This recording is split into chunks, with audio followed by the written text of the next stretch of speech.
Hey everyone, I'm Kevin with JcrOffroad. Today in the garage we're going to be installing our roof rack on this 2022 Bronco Sport.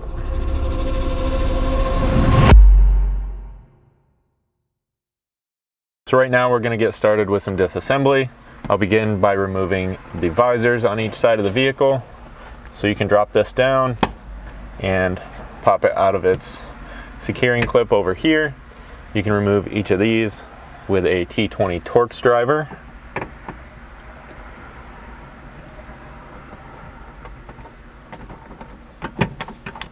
And then you'll remove the actual visor over here.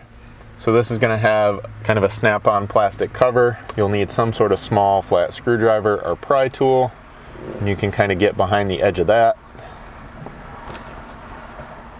and pop it free. Once you get it worked loose on the other side, you can just kind of slide it back out of the way. And then again, you'll need your T20 to remove the single screw here, securing this in place.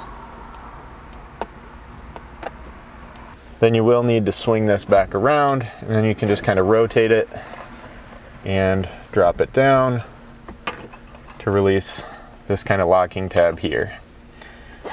And then before you pull this down too far, you are going to have an electrical connector inside of the tape here. This is going to have just a little tab you can push in with your thumb, and that should pull free pretty easy. So next we'll move down here to this A-pillar trim. For that, just take your screwdriver or your pry tool and kind of push this door seal back out of the way. That should allow you to get your hand behind the panel here, as well as up here once you get it pulled out. And then you're just going to pull straight out to free up the clips that hold that in place. And then you can kind of lift it up out from behind the dash down there and allow this to kind of slide back, freeing up this front corner of the headliner. Now we'll move back to removing the grab handle. This is going to be the same in all three locations. Basically what you'll have to do is take your pry tool and get behind these little covers right here on either side. Kind of pop those straight out.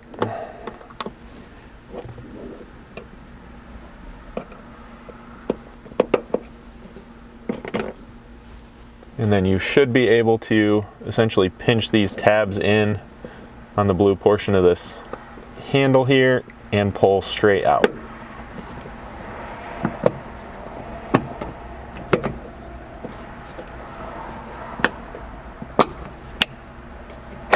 With the grab handle out of the way, you will need to come back in and remove these blue locking tabs. So again, just kind of pinch those in tight and pull them straight out, and then they'll go back into the handle before it's reinstalled to the vehicle. Now we'll move back to this B-pillar trim. So to get started with this, again, you're going to kind of have to get behind the door seal. So use your tools accordingly there. You're going to actually want to pull this lower, in this case black portion, free to begin with. So get your hands around either side of this and just pull straight back.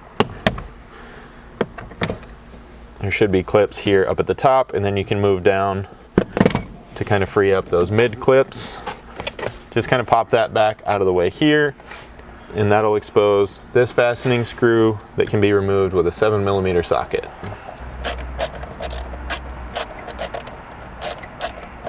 So once you get that screw removed, the only thing holding this upper panel in is some clips. So get your hands behind either side and pull straight out.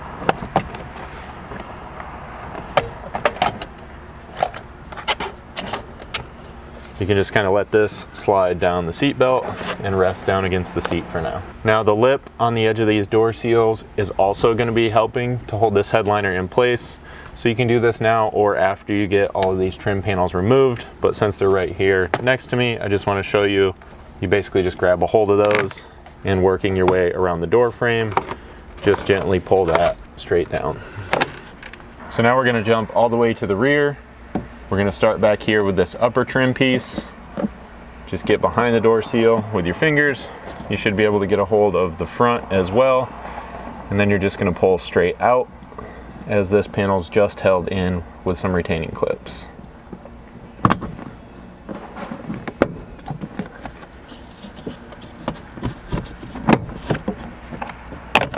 After that, we'll be partially removing this lower black portion. So just kind of work your way around, getting this out from behind the door seal, as well as popping these clips free. And then reach around the front, and then you can work your way along this seam to kind of separate these two pieces.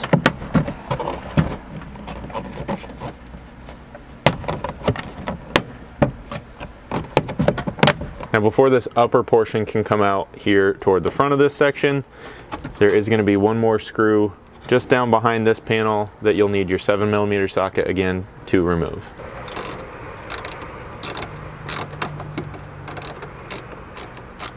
Now to get this panel out, again, this is just held in with clips and actually a magnet up here at this front corner. So we can work this out, and then just like those front panels, we'll kind of just slide it down the seat belt and set it off to the side.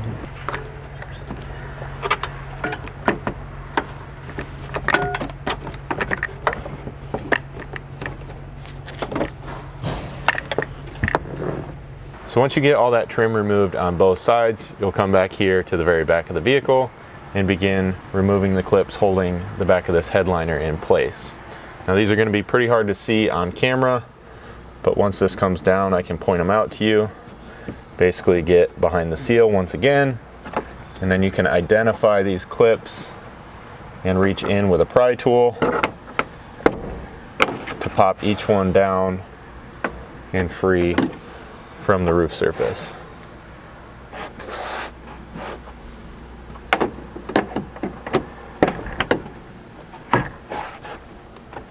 So it's just going to be one clip like this on each side, and then as we've done here, it's going to be a good idea to grab something that you can prop this up with so that it's not just resting all the way down or potentially creasing the front around that upper console.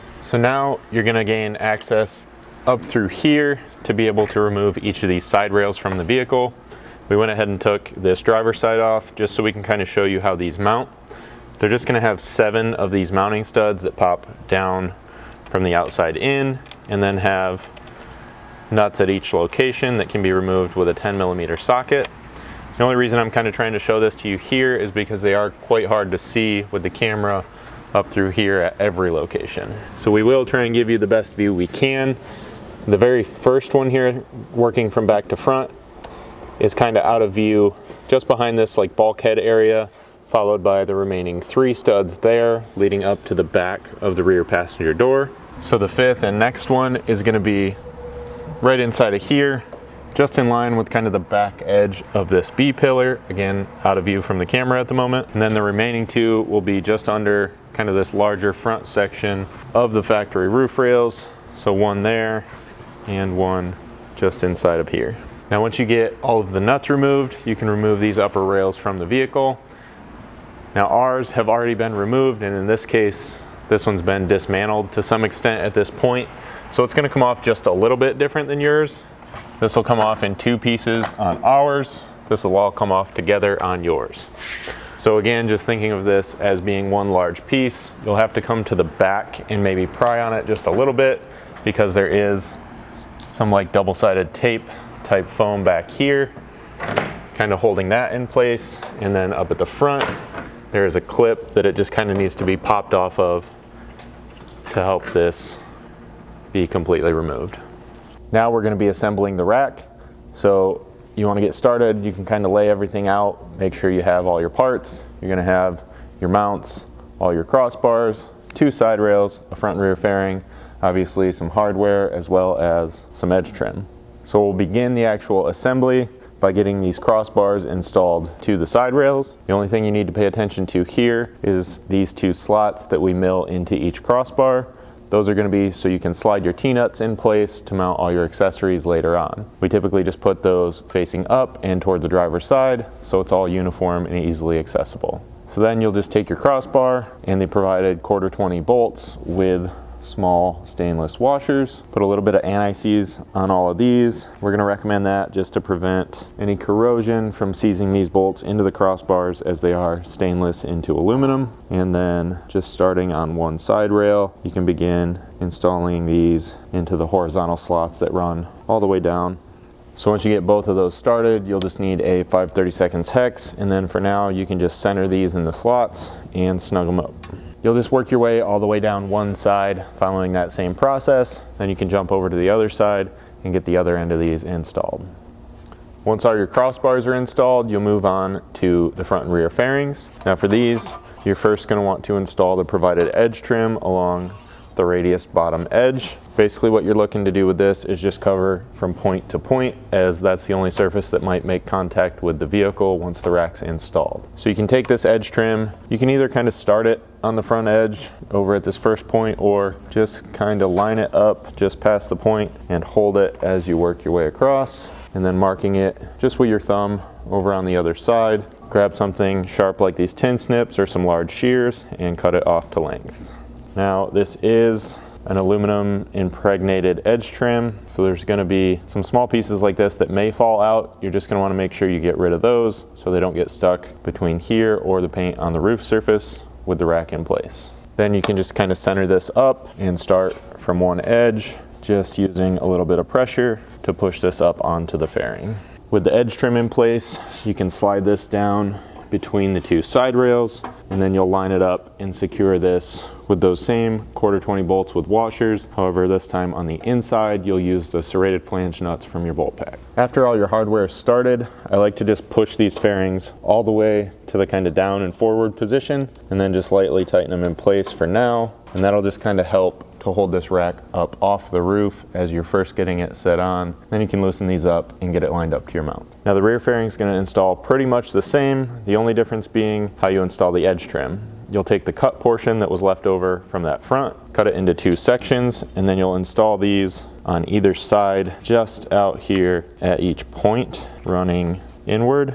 So it'll wind up looking something like that once both are in place. So now in order to reuse the lower trim portion of this roof rail, we're going to have to kind of separate these two halves. For this, we're just going to be removing 4 of these little white plastic clips. There's 2 spread out down on this end, 2 closer together down on the front. You can pop these out with a panel tool, or since we're not going to be reusing them, you can simply cut the heads off of them as well, which will separate this just as easily. Once you get it separated, this is the trim section you're going to be reusing. You're going to have to take something like a razor knife or an air saw and cut this small tab off the front. And then we're also going to be removing the rear mounting stud, which is just held in here with a couple clips. So flat screwdriver, pry tool, something like that, just to pop this out of its clips. Then we'll have to use the new roof rack mounting brackets as our guide to finish cutting this to fit. For this, you're going to have to snap this black trim piece back in place on the vehicle using basically that front mount and the one stud left over as a guide. And then you can take your rear mount, you'll line it up using the rear mounting hole, because that's basically all you can see with this in place at the moment. And then you're just going to have to mark, I'm going to go about 1/8 of an inch behind this mount, and then about the same distance in front.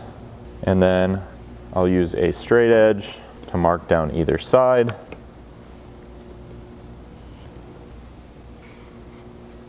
What we're looking to do here is cut basically a rectangle out at this location so that this mount can then just kind of slip nicely down in under this trim and bolt into the roof. Now for your mid mount, this is going to be very similar. However, they already gave you a pretty large opening to start with here. So again, just line this up, and then I'll go once again about 1/8 inch behind the back edge. You may just need to carry that line a little bit further forward toward the front edge of the mount. And then lastly, the front mount is again very similar. However, you're going to have to open this one up just a little bit more since you're only dealing with this smaller round cutout here.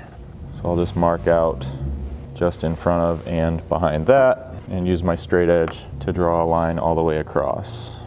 And then I'll just connect those 2 lines here just inside of this edge seal so that we can make that cutout. Now once you have that laid out, you're ready to make your cut. I'm going to be using our air saw here in the shop. You could achieve a similar result with a small cutoff wheel if that's all you have on hand. Basically what I'm looking to do here is just trace out my lines that we just made. And I'm going to try and leave this inner structure so that we just have a rectangular cutout here in the center. So once you complete your cutouts at all 3 mount locations, the next thing we're gonna have you do is install some of the provided double-sided tape at each of these foam pads here on the bottom side of this trim, including the one that used to be adhesive here at the back. So you'll just have to get a pair of scissors and kind of cut those to size, and then you can peel the backing and stick those in place.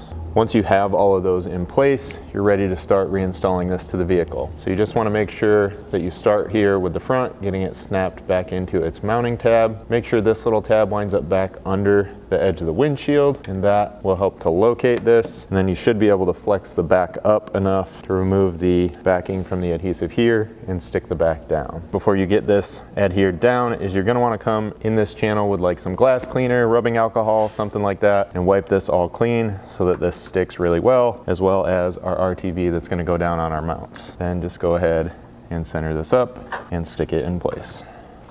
And once that's stuck in place, just don't forget to go back and reinstall the one nut on that remaining stud just inside of this B-pillar. Now we're ready to begin installing the mounts. So on each of these, you're gonna see an arrow that's gonna point forward, and then you're gonna be looking for an F, an M, and an R. That's gonna be front, middle, and rear, and that'll identify the mount locations. We'll begin here with the front mount. You can kind of see the way that steps both in and back out. So this one's gonna sit in your front cutout just like that, and install using the provided 8mm button heads with the smaller washers up top and these larger washers and nylock nuts down underneath. So at each mounting location, we're gonna recommend some RTV. We're just using Permatex Ultra Black here, and you're gonna make a nice bead around each mounting hole, and then you can place the mount on top of that, and then you'll actually put a little bit more RTV around the top of that as well as in the center of the hole, so that your bolt has to pass through the RTV to seal as it goes in place. So you can drop that bolt down through and then reach through from underneath to install the nut in the washer. Now once you get the hardware in place, you'll need a 5mm hex and a 13mm wrench to tighten this up. And the way I like to do these, and I recommend you do these as well, is get this tight and leave it kind of just snug, just loose enough that the mount can kind of pivot as you tighten it to the side rail on the rack. And that will require you to work kind of quickly once you get all this RTV in place. So that's the only downside there. Now moving back, the mid mount's going to install pretty much the same way. However, just pay attention to this bend orientation here, and then you can set this one down in place. Again, I'll add a little more RTV over that hole before installing the hardware. And then lastly, the rear mount here, again, forward facing arrow, you're looking for the R at the end of the part number, and then this one will step up and out to meet the side rail. I already put the RTV down in on this, so I can slip it down in the hole we made in this trim earlier. Again, RTV over top, and then install the hardware. Now on this one, to get the nuts and washers installed, you're probably gonna have to reach through either this rear passenger door opening or through the hatch in the back. Now once your mounts are in place, you are gonna be left with some exposed hole openings. The first one here, just in front of the rear mount, you're gonna use another 8mm bolt, this time using a larger washer both on the top side as well as from the inside, again with a nylock nut. And then just like on the mounts, you'll RTV that before putting it in place. Now you'll have 2 more holes that you need to do this with, one here behind the rear mount and one just in front of the mid mount. So just like the others, we'll do RTV, and then in these 2 locations, you'll be using 1/4" hardware. So take a 1/4" button head, the large 1/4" USS washer, and then a flanged 1/4" nylock nut from the inside.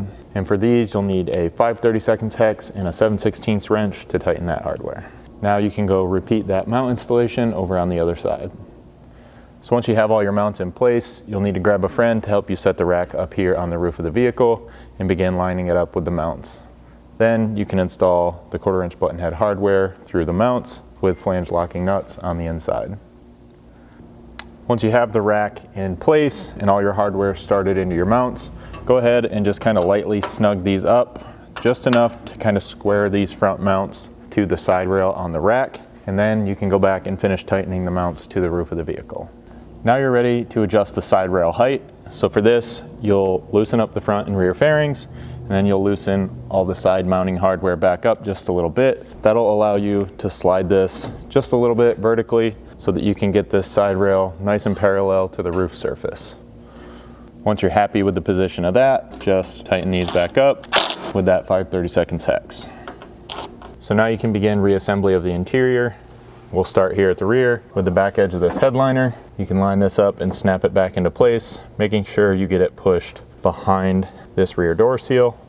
You may have to work at this a little bit and even pull this seal partway free from the vehicle.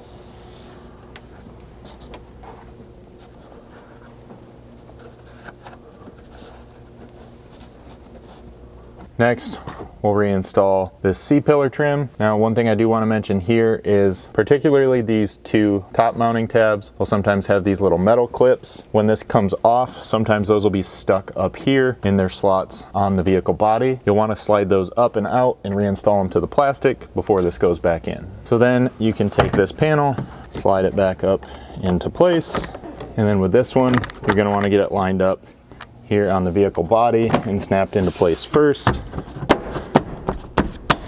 And then you can come back and reinstall the screw that was down in this front corner.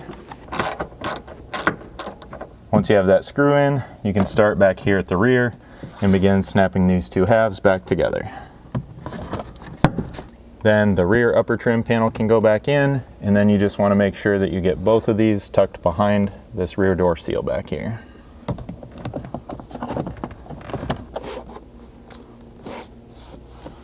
Then just continue your way forward and reinstall this B-pillar trim. The only thing that could be a little tricky about this one is just making sure you get the seat belt adjuster at the right height. So go ahead and check the function of that once you snap this back in place.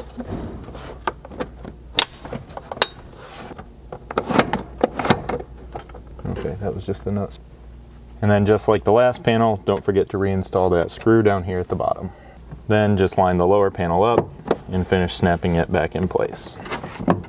This will also be a good time to reinstall all the grab handles to help hold this headliner up in place. As you can see, I kind of removed those blue tabs that were left over and reinstalled them here to the handle. And then you should be able to just snap that right back in and then snap the outer trim covers in place. Then you'll push this door seal back in at least up to about this point. You can slide the A-pillar trim back down in behind the dash and then line up the pins and clips up top here to snap this back in. Then reinstall your visors, making sure you don't forget to plug these back in.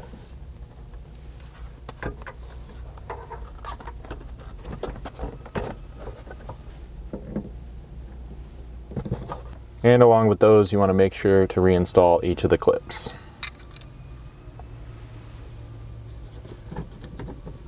Then, if you haven't done so already, come back and finish reinstalling all your door seals to complete the interior reassembly. So now we're going to work on positioning both the front and rear fairings. For these, before you tighten them down in their final location, we're going to recommend you pick up some of this clear paint protection film. This you'll just put in place between the factory painted roof surface and the edge trim on the bottom of the fairings to protect the paint from any dust, dirt, and debris over time. So you'll want to get the fairing pushed down tight to the roof, close to its final location, and then with some masking tape, simply place this about 1/4 of an inch in front of the bottom edge of that fairing edge trim.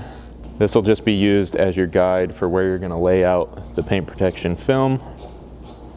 Kind of extend this all the way out to the end of that edge trim and go do the same thing on the other side. Once you have your tape in place, just take a look at the last spot here that this edge trim touches the roof surface, and just to play it safe, go a little bit past that and make a mark here on your tape. Again, do the same thing on the other side. Once you've done that, you can remove the front 2 bolts or the entire fairing. That's kind of up to you. But if you get just these front 2 bolts out of the way, you can carefully flip this fairing back and clean up the 2 to 3 inches just behind your tape using some sort of streak-free cleaner. I'm just using some glass cleaner here. Just get this as clean as possible. After you've marked all that out, just take your paint film. You don't have to be too critical at this point, but stretch that out kind of just across from mark to mark. This will stretch just a little bit as you lay it down, so you might wind up with a little excess that you can cut off later. But just kind of mark that out with your fingers and then grab some scissors to cut that to length. Then just using your marks and your tape as a guide, along with a vinyl applicator, you can start at one end and begin applying this down to the roof surface.